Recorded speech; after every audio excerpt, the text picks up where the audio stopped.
सपा के साथ एमएलसी चुनाव में ये क्या हो रहा है? अखिलेश यादव इस मामले पर ध्यान दीजिए। आपके भरोसेमंद ही पार्टी की लुटिया डुबा रहे हैं। बदायूं के बाद अब मिर्जापुर में उम्मीदवार ने दिया धोखा। देखिए क्यों और कैसे पार्टी के खिलाफ एमएलसी उम्मीदवार ने की साजिश। विधानसभा चुनाव की हार की कसक मिटाना तो दूर, अखिलेश यादव के करीबी और भरोसेमंद एक के बाद एक नया घाव देने में लगे हैं। जिस एमएलसी चुनाव के दम पर बीजेपी को कमजोर करने की प्लानिंग अखिलेश यादव ने की, उसी एमएलसी चुनाव के उम्मीदवार अखिलेश यादव का मुंह चढ़ा रहे हैं और पाला बदल रहे हैं। पहले बदायूं में जिस नेता पर अखिलेश यादव ने भरोसा कर टिकट दिया, उसने बीजेपी के इशारे पर नामांकन वापस ले लिया, तो अब मिर्जापुर में उससे भी बड़ी घटना देखने को मिली। मिर्जापुर में सपा उम्मीदवार ने जो किया, उससे पार्टी के लिए सियासी राहें और कठिन होती दिखाई दे रही हैं। उम्मीदवार ही जब साथ छोड़ने लगेंगे तो आप समझिए कि पार्टी की स्थिति क्या होगी। अखिलेश यादव ने अब अगर पार्टी पर ध्यान नहीं दिया तो फिर 2022 की तरह 2024 में भी हालात कुछ ज्यादा अच्छे नहीं होने वाले।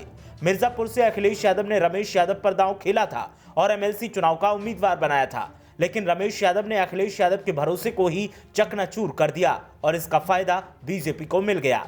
जो बीजेपी सियासी टक्कर का अनुमान लगा रही थी, अब उसके सामने कोई विरोधी है ही नहीं।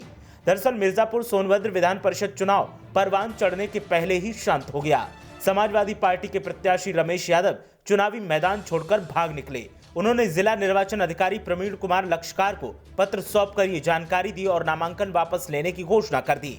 चुनाव में सोनभद्र मिर्जापुर क्षेत्र से नामांकन दाखिल करने वाले सपा प्रत्याशी रमेश यादव ने बुधवार को अपना पर्चा वापस ले लिया। चुनावी मैदान में अब केवल बीजेपी प्रत्याशी श्याम नारायण सिंह उर्फ विनीत के मैदान में रहने के कारण उनका निर्विरोध एमएलसी बनना तय हो गया है।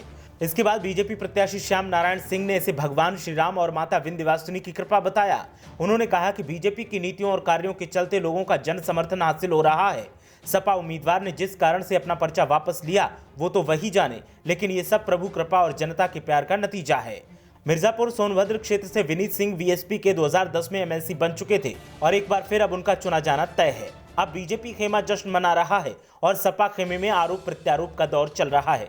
पार्टी लीडरशिप पर सपा नेता सवाल उठा रहे हैं और उनका साफ तौर पर कहना है कि आला कमान ने मनमानी करते हुए ऐसे आदमी पर भरोसा कर लिया जो भरोसे के लायक ही नहीं था, और जो लोग बेहतरी से पार्टी के लिए काम कर रहे थे, जो जीत सकते थे, उनको अनदेखा कर दिया गया। अब पार्टी आला कमान ने अपना नुकसान अपने हाथ से किया है तो पार्टी को भुगतना भी पड़ेगा। ब्यूरो रिपोर्ट, मीडिया हलचल।